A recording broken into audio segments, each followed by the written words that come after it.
Hello दोस्तों, सो आज की वीडियो में हम डिस्कस करेंगे humoral immune response and versus cellular immune response. So first of all we will discuss about cellular immune response. Cellular immune response क्या होता है? देखिए, जब भी हमारी बॉडी के अंदर कोई पैथोजन जैसे कि वायरस या बैक्टीरिया एंटर करता है तो सबसे पहले हमारी बॉडी के जो सरफेस होते हैं जैसे स्किन हो गया या आपका फीवर हो गया जिसको हम फिजिकल बैरियर कहते हैं, वो आपको बीमार होने से बचाता है। लेकिन अगर खुदा ना खास्ता ये इस तरह के जो पैथोजेंस है जैसे कि बैक्टीरिया वायरस ये आपकी बॉडी के अंदर इंटर कर जाते हैं तो कैसे आपका फिर दोबारा से जो इम्यून सिस्टम होता है वो कैसे आपको डिजीज से बचाता है। देखिए क्या होता है कि ये पैथोजेंस है और ये आपके बॉडी के अंदर आ चुका है, यानी कि आपके सेल्स को पेंट्रेट करके। अब क्या होता है, सबसे पहली सेल जो हमारी बॉडी के अंदर पाई जाती है जिसको हम बोलते हैं मैक्रोफेज सेल। मैक्रोफेज सेल जो होती है वो लीवर में भी होती है, वो हमारी कुछ और भी ऑर्गन्स में भी होती है। तो ये जो मैक्रोफेज सेल होती है इनको हम एक और नाम से जानते हैं जिसको हम बोलते हैं एपीसी, यानी कि एंटीजन प्रेजेंटिंग सेल। अब ये पैथोजेंस जब इन सेल्स के अंदर जाती हैं जिसको बोलते हैं मैक्रोफेज सेल, ये इसको इंगल्फ कर लेती हैं, खा लेती हैं। खाने के बाद क्या करते हैं, इनके पेप्टाइड को छोटे छोटे मॉलिक्यूल्स में तोड़ देते हैं जिसको हम प्रोटीन्स के मॉलिक्यूल्स कहते हैं।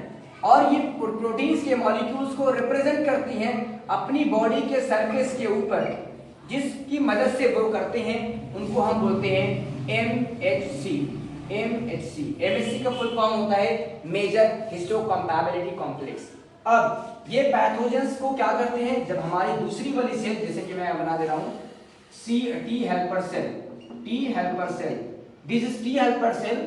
ओके, तो टी हेल्पर सेल जो होती है वो जाकर के इंफॉर्मेशंस को गैदर करती है, इंफॉर्मेशंस को लिख देती है। उसके बाद डिवीजन के जरिए, माइटोसिस के जरिए ढेर सारी T helper cell, T cytotoxic cell और टी मेमोरी सेल में बन जाती है, ताकि अगर एक बार दोबारा से पैथोजेंस हमारी बॉडी के अंदर इंटर होता है तो ये जो मेमोरी सेल होती है उस मेमोरी सेल पहले आए हुए पैथोजन जैसे कि वायरस एंड बैक्टीरिया को वो रिकॉग्नाइज कर लेती हैं और उस स्पेसिफिक पैथोजेंस के ऊपर अटैक करके आपको इम्यून प्रोवाइड कराते हैं, इम्यूनिटी प्रोवाइड कराते हैं।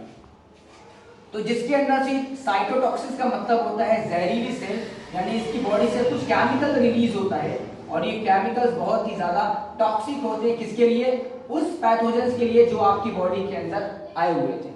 अब देखिए यहाँ पर क्या होता है, इसको हम बोलते हैं सेलुलर इम्यून रिस्पॉन्स। यहाँ पर सेल्स कैसे काम करता है, आपकी बॉडी को इम्यून प्रोवाइड कराता है। एक होता है humoral immune response. Humoral immune response के अंदर एक बहुत जरूरी चीज है, ह्यूमरल्स का मतलब ही होता है इम्यूनोग्लोबिन यानी कि एंटीबॉडी। अब देखिए टी हेल्पर सेल जो है, टी हेल्पर सेल इस मैक्रोफेज सेल के साथ बाइंड करेगी, उसके बाद कुछ केमिकल्स रिलीज करते हैं जिसको हम बोलते हैं IL-1।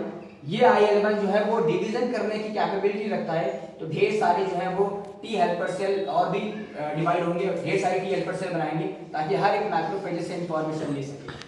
अब ये जो टी हेल्पर सेल है कुछ अपने आप को डिवाइड करने के बाद एक सेल्स बनाती हैं जिनको हम बी सेल्स कहते हैं। बी सेल को बी लिम्फोसाइट सेल भी कह सकते हैं आप। बी लिम्फोसाइट आगे चलकर के एक और सेल्स बनाती है जिसको हम प्लाज्मा सेल्स कहते हैं। देखिए यहाँ पर सी यानी कि टी सेल बी सेल बना रही है, अब बी सेल आगे चलकर के प्लाज्मा सेल बना रही है। प्लाज्मा सेल आगे चलकर के एक और सेल बनाती है जिसको हम इम्यूनोग्लोबिन कहते हैं। इम्यूनोग्लोबिन या इसको हम लोकल लैंग्वेज में इसको हम एंटीबॉडी कहते हैं। और ये एंटीबॉडी किसी पैथोजेंस के अगेंस्ट यानी कोई स्पेसिफिक पैथोजेंस के अगेंस्ट ही मारता है। जैसे इस इम्यूनोग्लोबिन का नाम है कोरोना वायरस इम्यूनोग्लोबिन, तो ये सिर्फ कोरोना वायरस को मारेगा, टीबी के बैक्टीरिया को नहीं मारेगा। तो ह्यूमरल में क्या होता है, कोई एक स्पेसिफिक बीमारी को मारने के लिए इम्यूनोग्लोबिन बनाई जाती है, जबकि टी साइटोटॉक्सिक सेल जो होती है, साइटोटॉक्सिक सेल जो होती है वो किसी भी तरह का पैथोजन आ जाए, चाहे वो आपका टीबी आ जाए, टीबी वाला बैक्टीरिया या फिर कोई और भी पैथोजेंस आ जाते हैं, तो ये जो सीटीसी सेल्स होते हैं इनके ऊपर अपने केमिकल्स को रिलीज करके उनको किल कर देते हैं और आपको एक इम्यूनिटी प्रोवाइड कराते हैं जिससे आप बीमार होने से बच जाते हैं। Thank you so much.